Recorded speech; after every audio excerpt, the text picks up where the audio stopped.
Hello, मैं गुड्डू कुमार आप सभी का एलेना स्टडी में स्वागत करता हूं।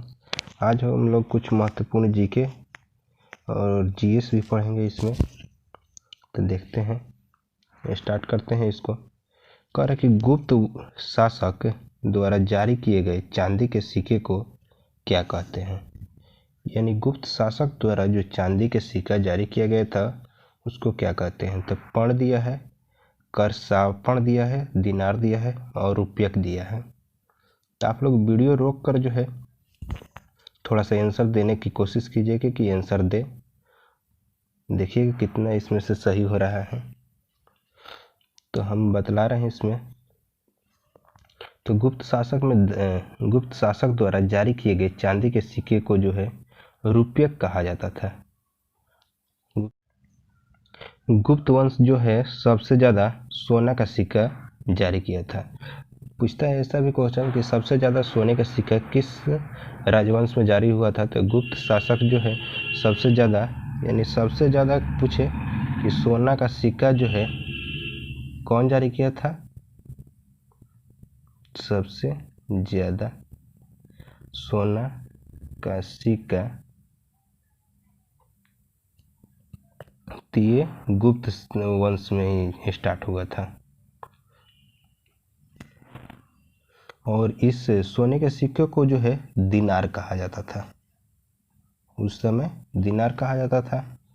और सबसे शुद्ध सोना का सिक्का यदि पूछ दे, शुद्ध सोना का सिक्का, शुद्ध सोना का सिक्का तो कुषाणों ने स्टार्ट किया था, कुषाण वंश। और चांदी का सिक्का जो है गुप्त वंश सबसे ज़्यादा सोना का सिक्का चलाया था, लेकिन वो शुद्ध नहीं था, अशुद्ध था, उसमें मिलावट थी। और ये गुप्त वंश में एक चीज़ अच्छा चला था कि उसमें चांदी का जो सिक्का चला था वो चांदी का सिक्का जो है शुद्ध था, प्योर चांदी का सिक्का जो है। पूछेगा कि प्योर चांदी का सिक्का किस काल में चला था। तो गुप्त वंश में जो है प्योर चांदी का सिक्का चलवाया था, जिसे रुपयक कहते हैं। और सबसे ज़्यादा सोने का सिक्का जो है गुप्त वंश में चला था, जिसे दिनार कहा जाता है। तो ये करपाषाण जो है, करपाषाण क्या है।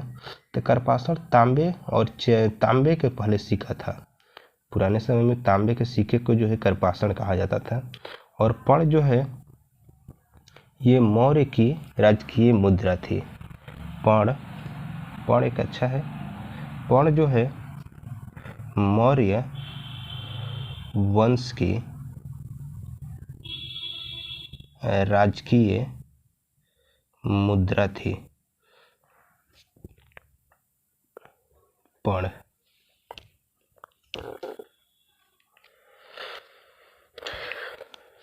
आगे चलते हैं। तो कर किस संविधान संशोधन द्वारा मतदान की आयु 21 वर्ष से 18 वर्ष कर दिया गया। 21 से 18 वर्ष जो किया गया था 61वां संविधान संशोधन के द्वारा किया गया था। 61वां संविधान संशोधन के द्वारा क्या किया गया था, एक मतदान की आयु जो है 21 से 18 कर दी गई थी। इसमें 55वां संविधान संशोधन जो दिया गया है, तो 55वां संविधान संशोधन के द्वारा जो है अरुणाचल प्रदेश को राज्य बनाया गया था। अरुणाचल प्रदेश को राज्य बनाया गया था। 73वां संविधान संशोधन ये भी एक अच्छा है। 73वां संविधान संशोधन, इसमें क्या हुआ था कि पंचायती जो व्यवस्था थी उसको जो है संवैधानिक मान्यता मिला था। पंचायती व्यवस्था को संवैधानिक जो है दर्जा मिला था। 84वां संविधान संशोधन में क्या हुआ था? 84वां संविधान संशोधन में कि 2001 की जनगणना के अनुसार लोकसभा, राज्यसभा और लोकसभा की सीटें 2026 तक नहीं चेंज किया जाएगा, यानी 24वां संविधान संशोधन में यह कह दिया गया कि 2001 के जनगणना के अनुसार लोकसभा, राज्यसभा और लोकसभा की सीटों का जो है 2026 तक कोई चेंज नहीं होगा, सीटों में 2026 तक कोई चेंज नहीं होगा। अब आगे देखते हैं इसमें अंतर्राष्ट्रीय मुद्रा कोष, यानी इसको कहते हैं IMF, इंटरनेशनल मॉनेटरी फंड। इसका मुख्यालय जो है IMF का वाशिंगटन DC में है। इसका मुख्यालय वाशिंगटन DC में है। इसकी स्थापना 27 दिसंबर 1945 में हुआ था। IMF की स्थापना 27 दिसंबर 1945 में। इसका मुख्यालय जो है वाशिंगटन DC में है। वियना में जो है ओपेक का मुख्यालय है, ओपेक का मुख्यालय है और इसकी स्थापना जो है 1960 में हुआ था। जेनेवा में तो बहुत सारे का मुख्यालय है, 5-6 का। WHO का है, WTO का है। WHO कहने का मतलब कि world health organisation, world trade organisation. और न्यूयॉर्क में जो है UNO का है,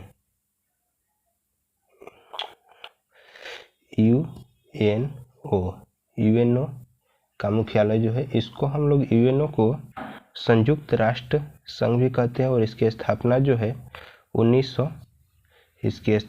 है 1945। आगे देखते हैं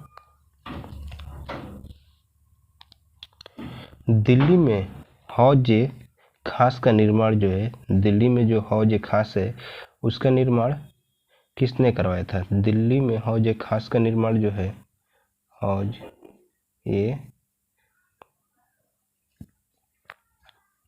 खास का निर्माण ये करवाया था अलाउद्दीन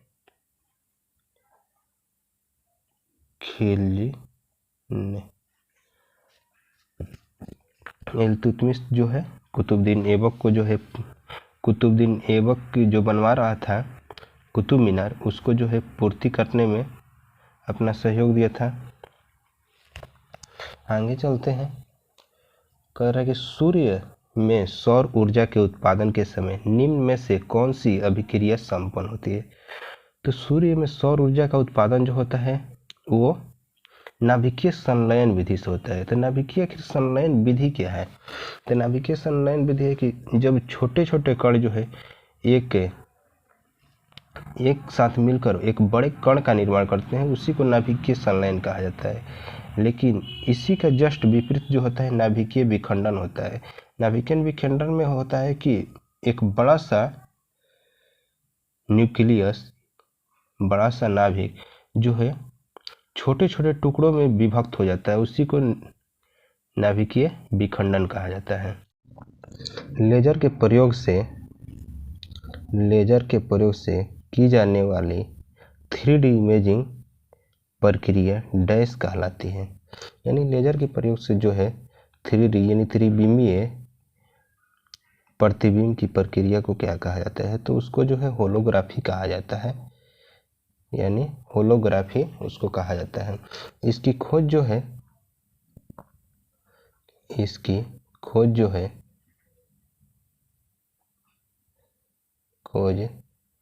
हंगरी के भौतिक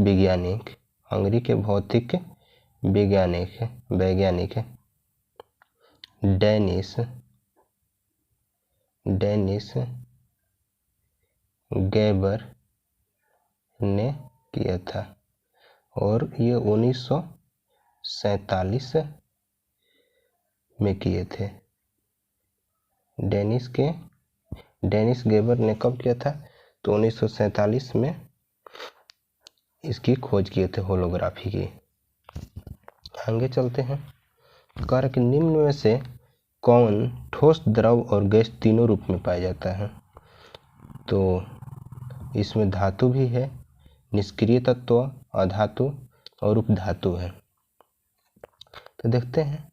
अभी तक जो है अधातुओं की संख्या जो है, धातुओं की खोजी गई धातुओं की संख्या 27 है। 27 है, जिसमें से गैस 11 है, ठोस जो है 15 है और द्रव 1 है, जो कि ब्रोमीन है। ब्रोमीन एक अधातु है जो कि द्रव है। तो अधातु जो है टोटल 27 है, जिसमें से गैस 11 है, जैसे नाइट्रोजन हो गया, ऑक्सीजन हो गया, हाइड्रोजन, और ठोस में कार्बन, आयोडीन, ये सब। और गैस में तो वो ब्रोमीन, गैस करें ये द्रव में तो ब्रोमीन हो ही गया। तो इसका आंसर हो जाएगा ठोस, द्रव और गैस तीनों में जो है अधातु होता है।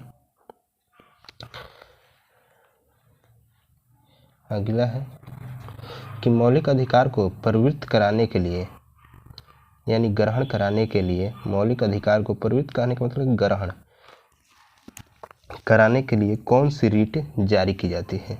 तो मौलिक अधिकार को प्रवृत्त कराने के लिए कौन सी रीट जारी की जाती है? पहले तो सुप्रीम कोर्ट जो है मौलिक अधिकार को बचाने या उसको लागू करने के लिए आर्टिकल 32 के तहत रीट जारी करता है। सुप्रीम कोर्ट आर्टिकल 32 के तहत रीट जारी करता है और हाई कोर्ट आर्टिकल 226 के तहत रीट जारी करता है। तो दो ही जारी कर सकते हैं, हाई कोर्ट नहीं, सुप्रीम कोर्ट, हाई कोर्ट। और ये सुप्रीम कोर्ट जो है आर्टिकल 32 के तहत रीट जारी करता है और हाई कोर्ट जो है आर्टिकल 226 के तहत रीट जारी करता है। और ये रीट जो होती है, किसी को ग्रहण कराना है, अधिकार को उसके प्राप्ति कराना है, तो उसके लिए जो है बंदी प्रत्याशीकरण होता है। उत्प्रेषण जो है ये अपने से नीचे वाले कोर्ट पर लगाया जाता है। जैसे मान लेते हैं कोई हाई कोर्ट या डिस्ट्रिक्ट कोर्ट है जो कि कुछ अपने नियमों का उल्लंघन किया है या कोई ऐसा सजा दे दिया है जो कि न्यायालय के हिसाब से वो सजा मान्य नहीं है, तो उसको क्या किया जाता है कि सुप्रीम कोर्ट जो है अपने से नीचे, यानी हाई कोर्ट दिया था, हाई कोर्ट पर जो है परमादेश ने उत्प्रेषण लगा सकता है, या हाई कोर्ट जो है डिस्ट्रिक्ट कोर्ट पर उत्प्रेषण लगा सकता है। आगे चलते हैं। कह रहा है कि एलिफेंटा जलप्रपात कहाँ अवस्थित है? तो एलिफेंटा जलप्रपात जो है ये मेघालय में स्थित है। एलिफेंटा जलप्रपात जो है मेघालय में स्थित है और मणिपुर में जो है लोकटक झील है, जो कि इस पर काबुल लमजाओ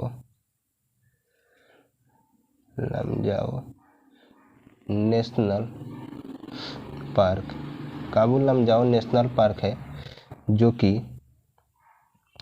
विश्व का एकमात्र तैरता हुआ नेशनल पार्क है। ये जो काबुल लमजाओ जो नेशनल पार्क है लोकटक झील पर स्थित है, ये विश्व का एकमात्र तैरता हुआ नेशनल पार्क है। मिजोरम में जो है, मिजोरम में याद रखिएगा कि वन तांग झील है। मिजोरम में कौन सा झील है? वन तांग झील है। अब आगे चलते हैं। मरियान की खाई, आगे जो है मरियान की खाई, ये मरियान की खाई जो है ये महासागर का सबसे गहरा खाई है, महासागर का सबसे गहरा भाग है। और ये जो है उत्तरी प्रशांत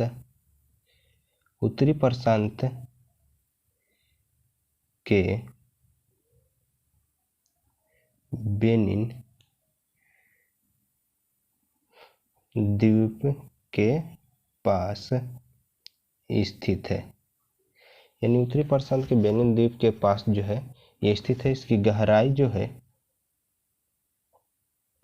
गहराई 11,033 मीटर है। इसकी गहराई कितनी है? 11,033 मीटर है। 7वीं अनुसूची जो है उसमें किस विषय का वर्णन है? तो 7वीं अनुसूची में जो है संघ सूची, संघ राज्य और समवर्ती सूची का वर्णन है। यानी संघ सूची, राज्य सूची और समवर्ती सूची का वर्णन जो है 7वीं अनुसूची में है। भाषा जो है वो 8वीं अनुसूची में है। भाषा 8वीं अनुसूची में है, जिसमें 22 भाषाओं को जो है रखा गया है, मान्यता प्राप्त है। पंचायती राज का उल्लेख जो है 11वीं अनुसूची में है। अनुसूची में जो है, जो कि 73वां संविधान संशोधन के द्वारा इसको संवैधानिक मान्यता प्राप्त हुआ। और लोकसभा के अध्यक्ष के भत्ते और पेंशन का जो है वो है 266 के कम में कि लोकसभा के अध्यक्ष के भत्ते और पेंशन। ये बहुत महत्वपूर्ण क्वेश्चन है। और ये भी पंचायती राज का उल्लेख जो है, और ये भी जो है महत्वपूर्ण है भाषाओं का, इसको याद रखिएगा। 11वीं अनुसूची में है। 73वां संविधान संशोधन द्वारा जो है, संविधान संशोधन द्वारा इसको संवैधानिक मान्यता दिया गया था। अब आगे चलते हैं।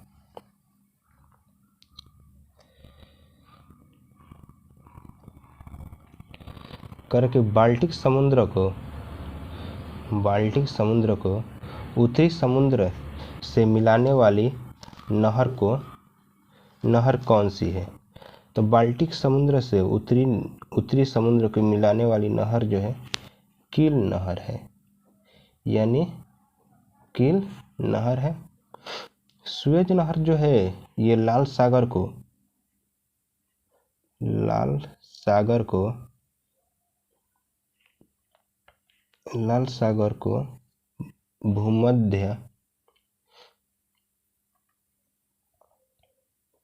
भूमध्य सागर से जोड़ती है।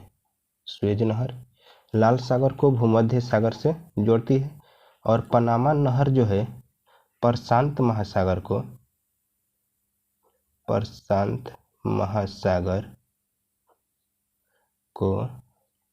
अटलांटिक महासागर से जोड़ती है। यानी प्रशांत को अटलांटिक से जो है पनामा जोड़ती है। सुएज नहर लाल सागर को भूमध्य सागर से जोड़ती है। और बाल्टिक समुद्र को उत्तरी समुद्र यानी उत्तरी समुद्र से कील नहर जोड़ती है। अब जो है ऑस्टियोपोरोसिस किस रोग से संबंधित है?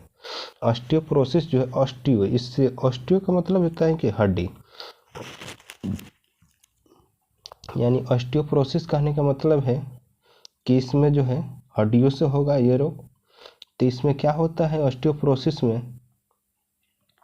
ये तो हड्डियों का रोग है। इसमें हड्डियाँ जो होती है, हड्डियाँ वह कमज़ोर हो जाती है। हड्डियाँ क्या होती है? कमज़ोर हो जाती है।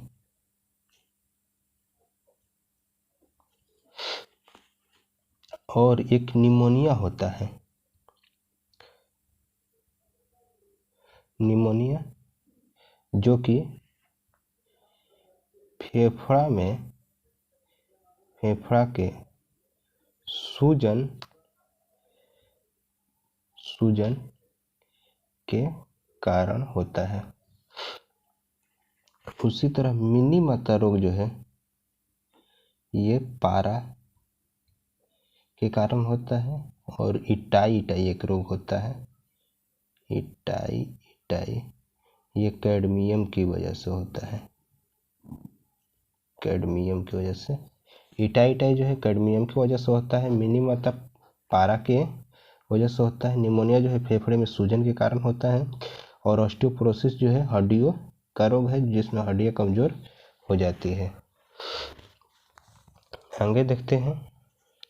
कह कि जब किसी वस्तु को एक अवतल दर्पण के सामने रखा जाता है तो उसका प्रतिबिंब निर्मित होता है। मान लेते हैं कि ये अवतल दर्पण है। अवतल दर्पण है जिसमें दर्पण के मध्य जो होता है वो पोल, इसे ध्रुव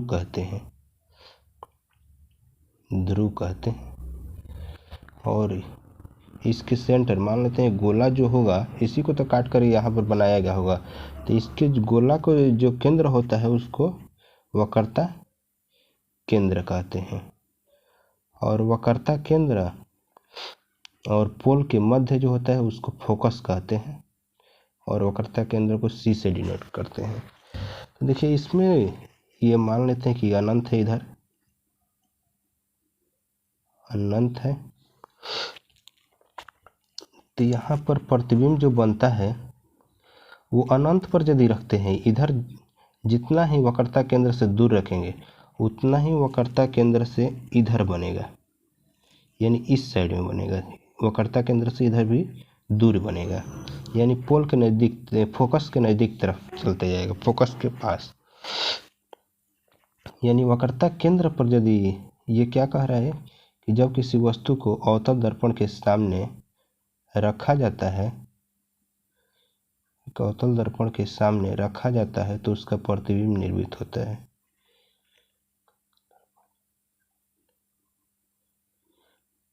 नहीं, ये थोड़ा गलती मिस्टेक हो गया है।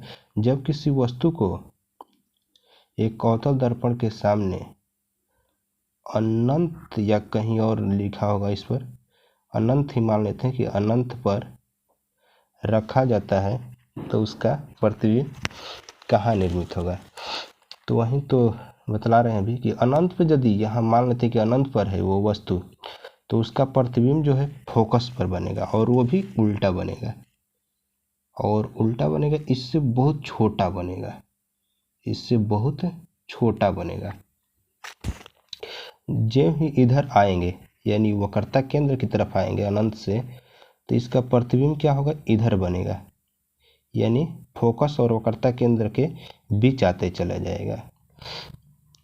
और एक समय जो है मान लेते हैं कि वक्रता केंद्र पर यदि रख देते हैं तो वक्रता केंद्र पर ही बनेगा, लेकिन उल्टा और उसी साइज का बनेगा। यानी इधर रखने पर वक्रता केंद्र और फोकस के बीच ही बनेगा कोई प्रतिबिंब। यदि अनंत और वक्रता केंद्र के बीच रखते हैं तो उसका प्रतिबिंब वक्रता केंद्र और फोकस के बीच बनेगा। और यदि फोकस और वक्रता केंद्र के बीच किसी वस्तु को रखते हैं तो वक्रता केंद्र और अनंत के बीच इधर बनेगा। इसका आंसर जो हो जाएगा आपको फोकस पर, यानी अनंत पर रख रहे हैं तो फोकस पर बनेगा ये प्रतिबिंब। आगे जो है हीलियम के 54 ग्राम में कितने मोल होंगे। यानी हीलियम का यदि लिखते हैं परमाणु संख्या 2 होता है और परमाणु द्रव्यमान संख्या जो है 4 होता है। तो इसका द्रव्यमान जो है 4 दिया गया है। यानी कहने का मतलब कि 4 mu को ही 1 मोल कहा जाता है। यानी जितना इसका मास होता है कि कोई भी एलिमेंट या कोई भी परमाणु है उसके जितने मास होंगे, मास नंबर होगा, उसी को क्या कहेंगे? 1 मोल कहेंगे। या इसको ऐसे भी लिख सकते हैं, इसका फॉर्मूला होता है मोल निकालने का कि दिया गया द्रव्यमान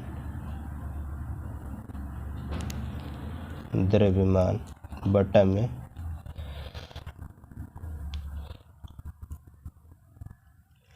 परमाणु का द्रव्यमान,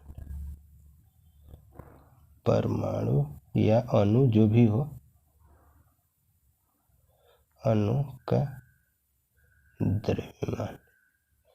तो इसमें दिया गया द्रव्यमान जो है वो 54 है, बटा में परमाणु का द्रव्यमान 4 है। इसको भाग मार देंगे तो 13.5 मोल आ जाएगा और इसका आंसर जो है 13.5 मोल आ जाएगा। बस आज के लिए इतना ही। फिर इसी तरह का वीडियो देखने के लिए प्लीज़ इस चैनल को सब्सक्राइब कर लीजिएगा। यदि वीडियो अच्छा लगा हो तो लाइक कीजिएगा।